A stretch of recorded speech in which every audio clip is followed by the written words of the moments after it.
Well, she's appeared with her sister Jill Zarin on The Housewives of New York City. You can listen to her live Monday through Friday on her radio show, and now you and I can get all the advice we need on friendships, love, the kids, marriage, money, and much more. It's Connecticut native Lisa Wexler, and she's here to share more on the book she co-authored, Secrets of a Jewish Mother. Welcome to the show. Oh, Desiree, what a pleasure. Thank you so much for having me. Thank you for being here. I'm so happy to be here. So congratulations on winning the Gracie Award. It's a thrill. That's a huge honor. It's a huge honor, but the honor actually was interviewing Gloria Steinem. That was the honor. Well, it was one of these Woody Allen stories. You know how Woody Allen said 80% of life is showing up? Mm-hmm. I showed up. I was invited to this amazing women's media breakfast at 7:30 in the morning. So it is a schlep, the 5:30 train from Westport on the station to go. And the night before, the woman who invited me to the breakfast said, "Would you like to meet Gloria Steinem?" I'm like, "Yeah, I think I'll get up from the floor now, right?" So I show up that morning. I meet her in the elevator. She's wearing red velvet pants. I mean, Gloria Steinem is 75 years old, and she can kick those red velvet pants. And fabulous. Fabulous. I go up on the elevator with her. I'm the only person impressed that shows up for her, I swear to God. I'm 45 minutes alone in a room with Gloria Steinem. Unbelievable. So I had a beautiful conversation. She said, "Call me Gloria, da-da-da-da-da," and that's how I won the Gracie, because it was a great interview because I got to be with her. Oh, my goodness. And it was a thrill. It was a personal thrill for me. It was a personal thrill. I can only imagine. I want to talk a little bit about the book. Whose idea was the book? Of course. It was my idea. What happened was Jill wanted to write a book. Jill said, "Let's do a book, let's do a book, let's do a book." And I said, "I don't see a book, I don't see the book." And then Mommy became a woman whose advice was sought as a result of the Housewives show.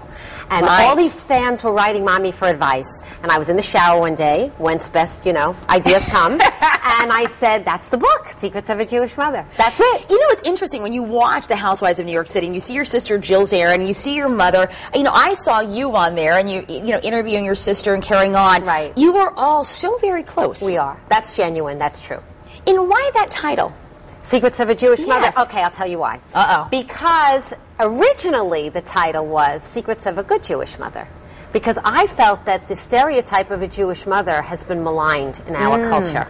I felt that Jewish mothers are an easy put down.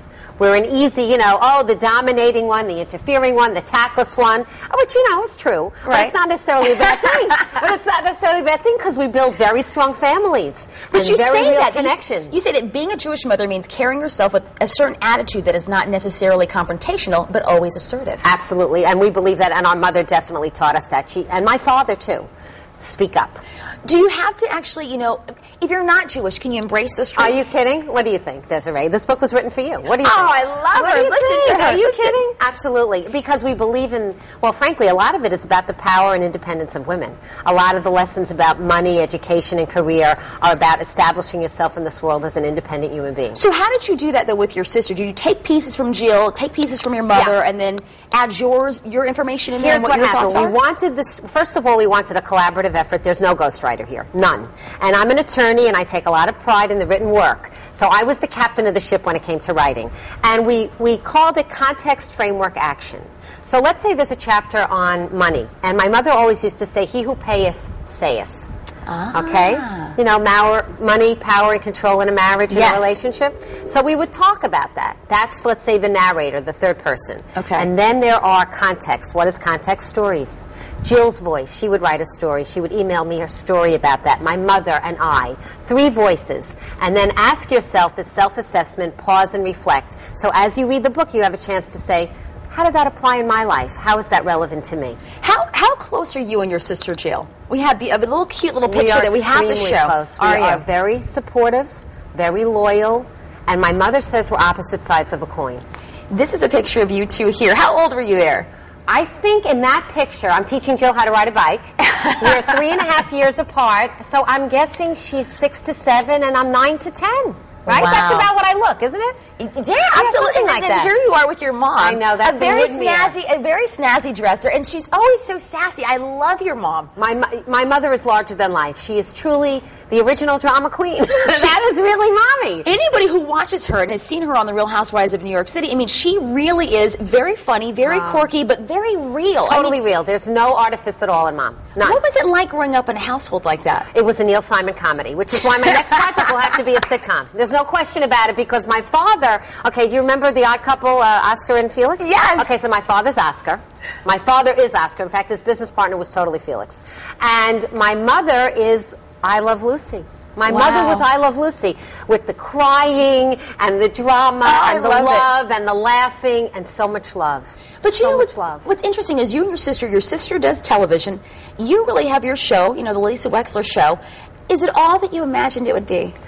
I am living the dream that I was privileged enough to be able to create. I love radio. I love talking to people through the medium of sound, because when I was driving in the car, I realized that I was very often influenced in terms of what I was thinking about by what I heard on the radio. And I wanted to do a better job, quite frankly, than a lot of what I heard on commercial radio. Although I did think NPR was doing a very fine job, but I thought NPR could use a little bit of a sense of humor. A little, and I thought NPR could take itself a little less seriously sometimes. So I wanted to create that bridge, and that's what I aim for the Lisa Wexler show to be. And on your show, it really is about empowering other women. Oh, it is.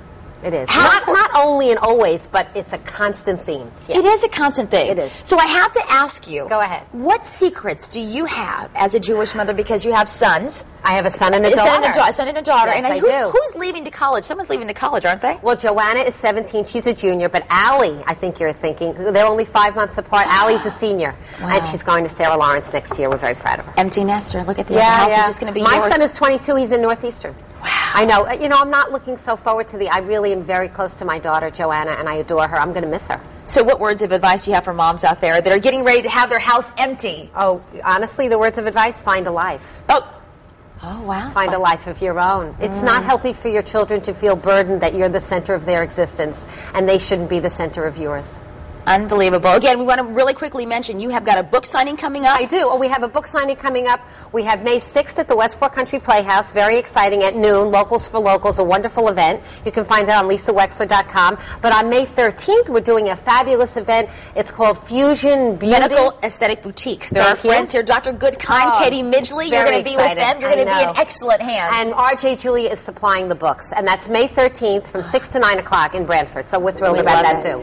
Doesn't get any better than Roxanne Cody as well. Lisa Wexler, thank you so very much. Everybody, once again, the book is called Secrets of a Jewish Mother. Coming up next, it's all about